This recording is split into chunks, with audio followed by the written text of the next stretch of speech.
आप लोगों का स्वागत है होम एजुकेशन चैनल पे। आज हम लोग पढ़ेंगे क्लास 10th का मैथमेटिक्स। चैप्टर का नाम है बहुपद। हम बहुपद के सारे क्वेश्चन बना चुके हैं। आज हम लोग यहाँ पे सारांश देखेंगे कि सारांश क्या है। एक बार हम सभी चीज़ों को जो पढ़े हैं उस सबको समराइज करेंगे एक जगह। इस अध्याय में आपने निम्न तथ्यों का अध्ययन किया है। क्या क्या हम लोग अध्ययन किए हैं? घातों 1, 2 और 3 के बहुपद क्रमशः रैखिक बहुपद, द्विघात बहुपद और त्रिघात बहुपद कहलाते हैं। यानी कि एक घात का जो बहुपद होगा उसको रैखिक बहुपद कहेंगे, जो दो घात का बहुपद रहेगा उसको द्विघातीय बहुपद कहेंगे, और इस पर 3 घात रहेगा उसको त्रिघातीय बहुपद कहते हैं। तो इसी बात को यहाँ पे बताया गया है। तो किस तरह से आप लोग जानिएगा कि यह बहुपद है। तो बहुपद का रूप मान लीजिएगा आपको x+1 दिए हुआ है, तो यहाँ पे x को कहेंगे चर, इसको बोलेंगे अचर पद। x क्या है? चर पद है, और एक क्या है? अचर पद है। तो x के पावर कितना है? 1 है, क्योंकि यहाँ पे अगर कुछ नहीं लिखा हुआ है तो आपको अंडरस्टूड है कि वह 1 है। तो यह एक घात वाला बहुपद है, तो इसको हम रैखिक बहुपद भी कहते हैं। एक घातीय बहुपद भी बोल सकते हैं और रैखिक बहुपद भी बोल सकते हैं। और इसी तरह दो घात का बहुपद जैसे x² + 1 हो तो इसको क्या पढ़ेंगे? द्विघात बहुपद। द्विघात बहुपद दो घात का बहुपद। इसी तरह 3 घात का अगर कोई है तो x³ + x+2। तो यहाँ पे सबसे मैक्सिमम पावर कितना है? इसको बहुपद कहते हैं। तो इसमें मैक्सिमम पावर 3 है, तो ये क्या हो गया? 3 घात का बहुपद हो गया। एक द्विघात बहुपद इतना a b c वास्तविक संख्याएं हैं और a 0 के बराबर नहीं है के रूप का होता है। अब देखिए, ये जो अभी हम बताएं कि x² + 1 द्विघात बहुपद है, ठीक है। तो यहाँ पे ax² तो हो गया, लेकिन bx तो है नहीं, तो bx की जगह आप 0x कर सकते हैं +1। तो a की जगह कितना हो गया? यहाँ पे 1 हो गया। x² तो है, b की जगह कितना हुआ? 0 हो गया, और c की जगह 1 हो गया। तो यहाँ पे बोल रहा है कि a 0 के बराबर नहीं होना चाहिए। अगर a 0 के बराबर अगर हो जाएगा तो ये तो 0 इसमें गुना हो जाएगा, x² में तो कैंसिल हो गया, जैसे कि 0 में x से गुना हुआ है। तो किस तरह से ये कैंसिल हो जा रहा है? ठीक उसी तरह ये कैंसिल हो जाएगा, तो फिर वो द्विघात बहुपद नहीं रह जाएगा। इसलिए यहाँ पे बोला जा रहा है कि a b c वास्तविक संख्याएं हैं जहाँ a 0 के बराबर नहीं है, क्योंकि 0 एक वास्तविक संख्या है। b और c 0 हो सकता है, लेकिन a 0 के बराबर नहीं हो सकता है। एक और उदाहरण लीजिए, देखिए x² भी द्विघात बहुपद है, x² + 1 भी द्विघात बहुपद है, और x² + 2x + 1 भी द्विघात बहुपद है। आप कोई सा भी ले सकते हैं। अब देखिए यहाँ पे तो a की जगह 1 है, लेकिन b a की जगह 1 है, लेकिन b की जगह यहाँ पे क्या है? x² में b की जगह 0 है और c की जगह 0 है। क्यों? क्योंकि इसमें 0x + 0 जैसे x² में बताया आप लोगों को। तो इसमें अगर हम तुलना करेंगे कि बताइए कि ax² + bx + c के रूप का होता है, तो a कितना है? तो a हो जाएगा 1। b पूछेंगे कितना है, तो चूंकि b वाला तो कोई इसमें पद नहीं है x वाला, तो इसलिए b कितना हो जाएगा? 0 हो जाएगा। c कितना हो जाएगा? c भी कुछ नहीं है, तो c 0 हो जाएगा। तो कहने का तात्पर्य यह है कि a 0 के बराबर नहीं हो सकता, लेकिन b और c 0 के बराबर हो सकता है, क्योंकि 0 क्या है? वास्तविक संख्या है, और यहाँ पे a b c क्या है? वास्तविक संख्या है। ठीक उसी प्रकार एक और उदाहरण लीजिए, x² + 1।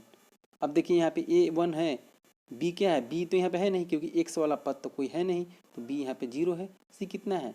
1 है, तो c 1 हो सकता है, 0 भी हो सकता है। तो इस तरह से ये इस रूप का होता है जहाँ a 0 के बराबर नहीं होना चाहिए और b c 0 के बराबर हो सकता है। तो ऐसे हम लोग इसको इस रूप का द्विघात बहुपद कहते हैं। अब देखिए आगे क्या है? एक बहुपद px के शून्यक उन बिंदुओं के x अक्षांश होता है। x अक्षांश होता है, यहाँ पे अक्षांश मतलब निर्देशांक लिखा हुआ है, तो अक्षांश मतलब कि ये अक्षांश हुआ, ये जो रेखा हुआ ना, x अक्षांश भी बोल सकते हैं या x निर्देशांक भी बोल सकते हैं। जहाँ y px का ग्राफ x अक्ष के प्रति छेद करते हैं। एक बहुपद px के शून्यक उन बिंदुओं को x निर्देशांक होते हैं जहां y px का ग्राफ x अक्ष को प्रतिच्छेद करता है। सपोज दैट मान लीजिए कि आपका ग्राफ इस तरह है, x डैश y डैश, इस तरह हम लोग लिखते हैं। इसमें बोला है कि x निर्देशांक होते हैं। Suppose that y equal to p x है। अगर किसी भी मान के लिए जब हम लोग ग्राफ खींचते थे तो एक रेखा को मान लीजिए कि अगर x प्लस 1 है पी एक्स, तो कितना हो जाएगा, x का मान जब हम 1 रखेंगे तो y का मान कितना आएगा, 2 आएगा। देखिए x का मान यहाँ पे 1 रखे तो y का मान यहाँ पे 2 आया, तो इसलिए यहाँ पे हो जाएगा, तो ये बिंदु आएगा। तो ये बिंदु आएगा तो हम इस तरह खींचेंगे तो ये कितना आएगा, सरल रेखा आएगा। तो सरल रेखा आया। तो यहाँ पे चूंकि ये काट रहा है ना x की जगह ये वाला बिंदु, तो इसका ही यह x अक्षांश पे काट रहा है, यानी कि यही बात यहाँ पे कहना चाह रहे हैं कि x निर्देशांक होता है जहाँ पे ये कट रहा है, इसके लिए ही बताना है आप लोगों को। अब देखिए, एक द्विघात बहुपद के अधिक से अधिक 2 शून्यक होते हैं और एक त्रिघात बहुपद के अधिक से अधिक 3 शून्यक हो सकते हैं। यानी कि जैसे कि एक लिखा हुआ है x प्लस 1, तो इसका कितना शून्यक होगा, तो इसका शून्यक एक होगा कि x जब इसको 0 के बराबर करिएगा तो कितना आ जाएगा, -1। तो -1 क्या है, इसके लिए शून्यक है। और x क्या है, एक घात का बहुपद है। तो जब एक घात का बहुपद रहेगा तो मैक्सिमम जो है एक शून्यक आएगा। ठीक उसी प्रकार अगर द्विघात का बहुपद है, सपोज दैट x² -1 है, तो इसका कितना आएगा शून्यक, तो x² = 1 बराबर किधर आ जाएगा, तो ये 1 हो जाएगा। तो x √(+−1), यानी कि देखिए यहाँ पे +1 और -1 दो द्विघात बहुपद का कितना आया, यहाँ पे द्विघात बहुपद का 2 शून्यक आ गया। उसी तरह त्रिघात बहुपद का 3 शून्यक होता है। अगर आप लोगों को MCQ में ये क्वेश्चन पूछा जाएगा कि एक रैखिक बहुपद के कितने शून्यक होते हैं, तो डैश डैश रहेगा, तो उसमें 1 मारना है। द्विघात बहुपद का कितना मैक्सिमम शून्यक होते हैं, तो 2 होता है। त्रिघात बहुपद का कितने शून्यक होता है, तो 3 होता है। तो इस तरह से आप लोग थोड़ा मेमोराइज कीजिएगा, याद कीजिएगा इसको। यदि द्विघात बहुपद ax² + bx + c के शून्यक अल्फा और बीटा है, मान लीजिए कि ये स्टैंडर्ड रूप है द्विघात बहुपद का, और ये भी मान लीजिए कोई भी अल्फा बीटा कोई मूल है, तो फार्मूला इससे निकल के आता है कि उस दोनों मूलों का जो योगफल होगा, दोनों मूलों को जब जोड़िएगा तो वह -b/a के रूप में आएगा, और मूलों का गुणनफल जो होगा c/a के रूप में आएगा। यानी कि आप लोगों को अगर इस रूप का कोई भी समीकरण दिया रहे, देखिए मान लीजिए कि x² + 2x + 1 दिए हुआ है। अब मैं बोलूं कि आप लोग मूलों का योगफल निकालिए समीकरण को देख के, तो आप लोग किस तरह निकालिएगा, तो यहाँ पे लिख दीजिए कि मूलों का योगफल अल्फा जोड़ बीटा, ये कितना होता है -b/a, तो यहाँ पे माइनस लिख दीजिए। यहाँ पे +2 है तो 2 को लिख दीजिए। यहाँ पे a कितना है, a x² के साथ गुणा कितना है, तो 1 है, तो कितना हो जाएगा -2/1, यानी कि मूलों का योगफल कितना हो गया, -2। तो इस तरह से आप लोग निकाल सकते हैं। ठीक उसी तरह अल्फा इंटू बीटा माने कि मूलों का गुणनफल निकालिए, बोला जाएगा तो बोलिएगा कि alpha into beta equal to, यहाँ पे c कितना है, 1 है, तो 1 लिख दीजिए, और a कितना है, 1 है, x² के साथ कितना गुणांक है, 1 है। अगर नहीं भी कुछ लिखा हुआ है तो आप लोग को 1 समझना है, तो यहाँ पे 1 लिख दिए, तो कितना होगा मान 1। तो मूलों का योगफल आप लोग इस तरह निकाल सकते हैं और मूलों का गुणनफल इस तरह निकाल सकते हैं शॉर्टकट में। अगर आप लोगों के एग्जाम में कोई क्वेश्चन दिया गया रहेगा और बोला जाए कि मूलों का योगफल निकालिए, तो इस तरह निकालिएगा -b/a और c/a। जो a के जगह जो संख्या होगा उसको डालिएगा, b के जगह पर जो संख्या होगा उसको डालिएगा, तो मूलों का योगफल निकलेगा, और उसी तरह मूलों का गुणनफल निकाल सकते हैं आप। अब ठीक उसी तरह 3 घात का बहुपद है। ये 3 घात का बहुपद का रूप ये होता है। कैसे होता है कि सबसे पहले x⁻3 लिखिए, फिर 3 से छोटा क्या होगा, स्क्वायर वाला लिखिए, फिर उससे छोटा वाला क्या होगा, x होगा, फिर यानी कि पावर जो है वो घटते क्रम में लिखिए, और d x⁻0 हो जाएगा, क्योंकि 0 का मतलब 1 ही होता है, x⁻0 तो 1 ही होता है। तो पावर घटते हुए क्रम में पहले 3 लिखा, फिर 2 लिखा, फिर 1 लिखा, फिर यहाँ पे 0 हो गया। तो इस तरह का जो भी बहुपद होगा उसको हम त्रिघात बहुपद का कहेंगे। ये स्टैंडर्ड रूप है। इसी रूप में होगा, ना इससे ज़्यादा होगा ना कम होगा। ये चार ही चीज़ आएगा त्रिघात बहुपद में, पांचवा कोई नहीं आएगा। अब देखिए, तब इस रूप का रहेगा तो a x cube plus b x square plus c x plus d. तो उसका जब बोला जाएगा कि मूलों का योगफल निकालिए, तो जो मूलों का योगफल आएगा वह माइनस बी अब बटा ए। फिर मूलों का गुणनफलों का योग, दो मूलों का गुणनफलों का योग, तो alpha into beta, beta into gamma, gamma into alpha रहेगा तो सी बटा ए आएगा। फिर उसी तरह मूलों का गुणनफल बोला जाएगा तो माइनस डी बटा ए, यानी कि अचर पद और एक्स क्यू के साथ जो गुणांक है उसको लिख सकते हैं। अब देखिए एक उदाहरण हम लेते हैं। उदाहरण ले लीजिए, आप लोगों के पास में 2x³ प्लस 5x प्लस 3 है। तो यहाँ पे ए कितना हो गया, ए है 2, बी कितना हो गया 5 है, सी कितना है 3 है, डी कितना है, नहीं डी यहाँ पे 3 है क्योंकि ए बी, ए सी है, सी ए कितना हो गया x³ ए हो गया, x वाला सी हो गया और डी हो गया 3। यहाँ पे एक्स स्क्वायर क्या है, एक्स स्क्वायर 0 है क्योंकि एक्स तो यहाँ पे है ही नहीं है, कुछ भी नहीं है एक्स स्क्वायर वाला, तो वह 0 है। तो इस तरह मूलों का योगफल कितना होगा माइनस बी बटा ए। तो बी कितना है, यहाँ पे बी 0 है तो 0, अब बटा ए की जगह 2 है तो 2 रखिए तो कितना होगा मूलों का योगफल 0 हो जाएगा। फिर उसी तरह मूलों के गुणनफलों का योग, तो यहाँ पे सी बटा ए, तो सी कितना है 5 है और ए कितना है 2 है, तो 5 बटा 2 हो जाएगा।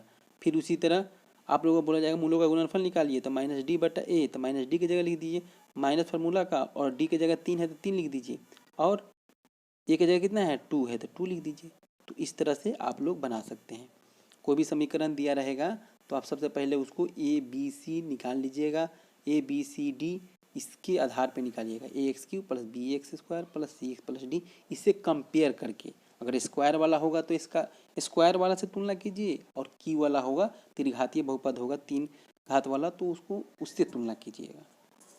अब देखिए, विभाजन एलोगरिथम के अनुसार दिए गए बहुपद px और शून्येतर बहुपद px के लिए दो ऐसे बहुपद qx और rx अस्तित्व है अगर इस रूप का है, यानी कि px हो, शून्योत्तर क्या है gx हो, बहुपद qx और rx अस्तित्व है कि, यानी कि कहने का तात्पर्य है कि आप लोग इसको इस तरह समझिए कि ये px मान लीजिए कि आप लोगों के पास में भाज्य है और ये क्या है भाजक है, और तो qx क्या आएगा भागफल आएगा और rx क्या आएगा शेषफल। इंग्लिश में बोलिएगा तो ये हो गया कोसेंट, ये हो गया रिमाइंडर, और ये हो गया आपका, ये क्या हो गया, ये हो गया डिवाइजर, एक हो जाएगा एक डिवीजन हो जाएगा। तो डिवाइजर ये हो जाएगा और डिवीजन ये हो जाएगा। तो अब देखिए, तो इस तरह से भाग दीजिएगा तो क्या लोग जानते हैं, आप लोग यही जानते हैं ना कि अगर भाज इक्वल टू क्या होता है, भाज इक्वल टू होता है भाजक गुना भागफल जोड़ शेषफल। तो इसी बात को यहाँ पे बताया जा रहा है कि भाज ये हो गया, ये भाजक है तो ये भागफल, तो दोनों को गुना कर दीजिए और शेषफल जो आएगा उसको जोड़ दीजिए तो वो आ जाएगा आप लोगों को विभाजन एलोगरिथम के अनुसार। RX क्या है 0 है, और RX जो है उसका घात GX से हमेशा छोटा होगा। इसका मतलब कि जिधर ये मुंह घुमा रहता है वो बड़ा होता है, और जिधर घुमा नहीं रहता है वो हो जाता है छोटा उससे। तो वही बात को यहाँ पे बोला जा रहा है, या तो 0 होगा या तो इससे छोटा होगा, इससे बड़ा नहीं होगा। यानी कहने का अर्थ है, अगर आप लोग भाग दीजिएगा, अगर मान लीजिए कि एक्स स्क्वायर कोई बहुपद है, आप लोग इससे अगर भाग दीजिएगा x³ प्लस 1, x³ से भाग दे रहे हैं इस तरह, मान लीजिए कि x³ ही से एक्स स्क्वायर में x³ से भाग दे रहे हैं, तो कितना बार लगेगा एक बार लगेगा, एक बार लगेगा तो कितना होगा एक्स स्क्वायर, तो ये x आया, तो एक यहाँ पे लिख दिए, नहीं x से गुना कीजिए, x से गुना करिएगा तो x³ हो जाएगा और ये कैंसिल हो जाएगा, यानी कि ये 0 आ गया, शेषफल क्या आ गया 0 आ गया। अब हम लोग एक और उदाहरण लेते हैं जो घात से रिलेटेड हो। अगर मान लीजिए कि हम x² प्लस x प्लस 2 ले लिए, तो ये कितना हो जाएगा, एक्स एक्स बार में कटेगा तो एक्स स्क्वायर हो जाएगा, ये कैंसिल हो जाएगा। फिर ये एक सूत्र रहेगा, +1 है तो फिर एक बार में लगाइए इसको तो कितना हो जाएगा एक्स, ये 2 है तो 2 लिख दीजिए यहाँ पे, तो कितना हो जाएगा एक्स, तो एक्स कैंसिल, तो कितना बचा 2, तो 2 बचा यहाँ पे। तो 2 क्या है, अगर हम इसके साथ अगर x के पावर 0 कर दे तो x के पावर 0 का मतलब ही तो 1 ही होता है।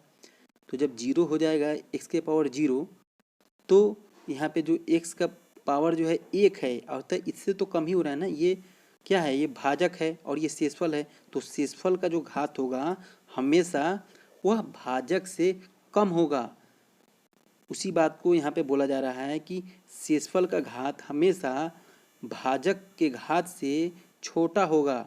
और दूसरे भाषा में हमको बोल सकते हैं कि शेषफल का घात छोटा होगा और भाजक घात हमेशा बड़ा होगा।